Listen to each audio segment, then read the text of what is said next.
Vamos en Efesios capítulo 1 a ver esto rápidamente. Ya una vez hablamos acerca de la doctrina de la predestinación. Algunos lo asimilan, otros todavía no. En el 2008 lo van a asimilar, tal vez. Pero veamos nosotros que la Biblia nos muestra en diferentes pasajes, vamos a leer algunos breves en esta tarde, esta verdad. Dice Efesios 1, versículo 4, según nos escogió en Él, ¿cuándo?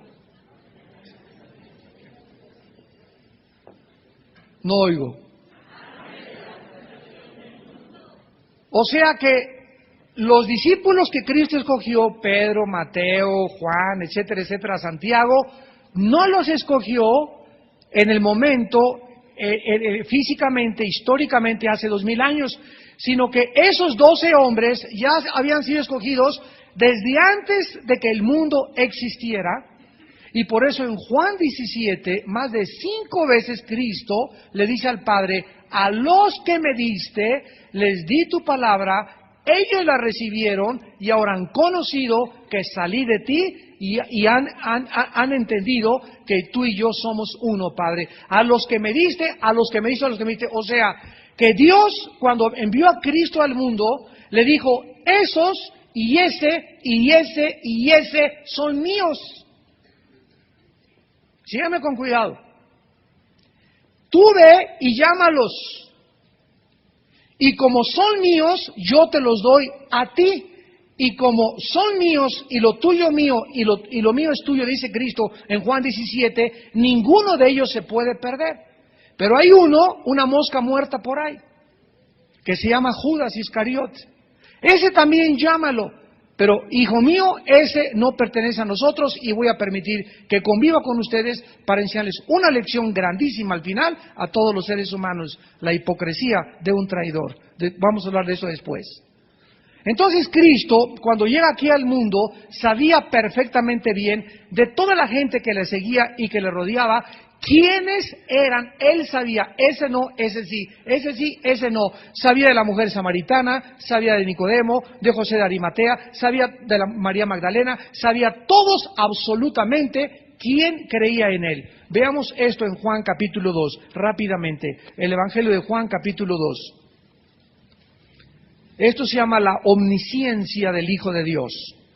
Dice Juan capítulo 2, versículo 23 al 25, Juan 2, 23 al 25, estando en Jerusalén en la fiesta de la Pascua, muchos creyeron en su nombre, viendo las señales que hacía, pero Jesús mismo no se fiaba de ellos, o sea, aunque dijeran que habían creído en él, no se fiaba de ellos, porque conocía a todos y no tenía necesidad de que nadie le diese testimonio del hombre, pues él sabía lo que había en el hombre. O sea, no había necesidad que él dijera, Cristo, te recomiendo a mi compadre.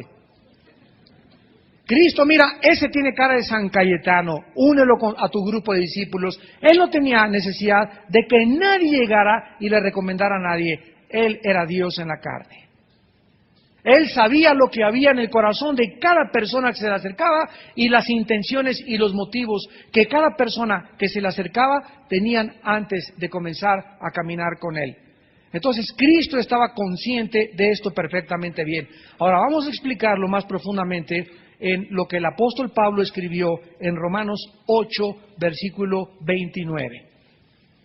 Y vamos ya a profundizar y a tratar de entender la responsabilidad humana. En este momento muchos se preguntarían, como yo lo hice hace muchos años, bueno, Padre, si entonces desde antes de la fundación del mundo mi nombre está escrito, ¿cuál es entonces mi responsabilidad? Porque yo creí, Padre Santo, que cuando me portara bien me ibas a inscribir. Yo creí que cuando creyera en ti me ibas a inscribir, y Dios me contesta, es que cuando creíste en mí fue por gracia, papacito. ¿Qué quieres decir, Señor? Que la gracia te la regalé y eso por ninguna obra que tú hubieras hecho, si no, no hubiera sido por gracia.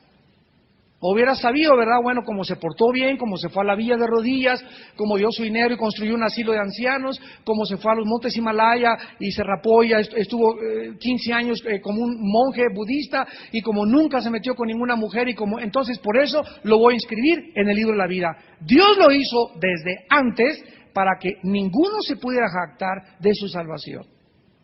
Pero cabe la pregunta relevante: ¿dónde está la responsabilidad humana? Veamos esto en Romanos 8, 29 y 30. Porque a los que antes conoció, también los predestinó. Antes de la predestinación, ¿qué existe? No, esta noche van a una empachada que ni van a poder dormir. ¿Qué existe antes de la predestinación? El preconocimiento de Dios. Esto es muy importante. El preconocimiento de Dios existe antes de la predestinación. O sea, Dios primero conoce y sabe quiénes van a escoger a su Hijo, quiénes van a aceptar su gracia y quiénes no van a aceptar su gracia desde antes de que nazcan. Esto lo significa el preconocimiento, o también se conoce en la teología como la omnisciencia, que Dios todo lo conoce. Dios sabe de antemano todas las cosas. Entonces, antes de que tú nacieras y que yo naciera, Dios sabía cuántos van a aceptar el sacrificio en la cruz y cuántos le van a rechazar y cuántos otros seres o millones de personas, como budistas, como musulmanes, ni siquiera oyeron jamás de Cristo, ni oyeron tampoco de la Biblia, ni oyeron de la cruz del Calvario, y sin embargo hay otra forma en la que Dios dice, Romanos 2, del 12 al 15, va a tratar con ese otro grupo de personas. Pero a los que oyeron de Cristo y a los que lo rechazaron y a los que le aceptaron, Cristo sabía quiénes le iban a aceptar y quiénes le iban a rechazar. Vamos a poner a Judas de ejemplo. Aquí está todavía el mundo y todavía no existe el mundo. Aquí está la creación de Judas. Entonces Dios sabe perfectamente bien cuando nació Judas que él iba a ser el hijo de perdición, porque se escribió ya desde los Salmos. Ya decían los Salmos, mi compañero de mi paz, el que conmigo mojaba el pan, me traicionó.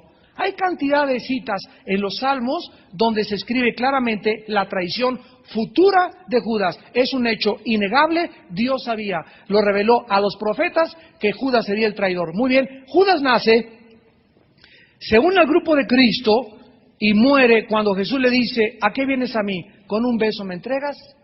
Ok, se muere Judas y se va al infierno.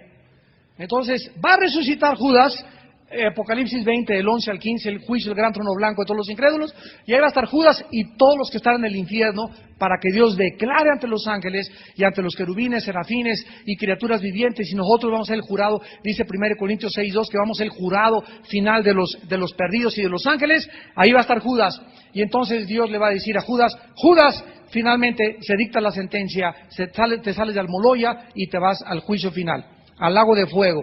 Entonces Judas se va a levantar. Señor, pero tú antes de que yo naciera me escogiste para que me fuera al infierno.